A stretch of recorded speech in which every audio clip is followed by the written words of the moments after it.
And normally, on these picnic sites, you meet nobody. But there was two hikers coming towards us, and the Queen would always stop and say hello. And it was two Americans on a walking holiday. And it was clear from the moment that we first stopped, they hadn't recognised the Queen, which is fine. And the American gentleman was telling the Queen where he came from, where they were going to next, and where they'd been to in Britain. And I could see it coming, and sure enough, he said to Her Majesty, "And where do you live?" And she said, "Well, I live in London, but I've got a holiday home just the other side of the hills." And he said, "Well, how often have you been coming up here?"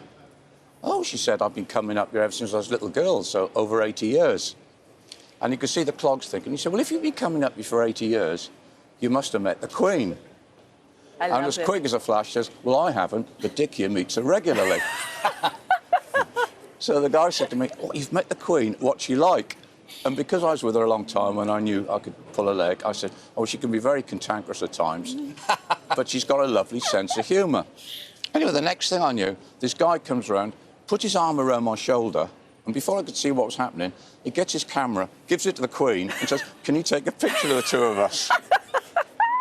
Anyway, we swapped places, and I took a picture of them with the Queen, and we never let on, and we waved goodbye. And then Her Majesty said to me, "I'd love to be a fly on the wall when he shows those photographs to the friends in America, and hopefully someone tells him who I am."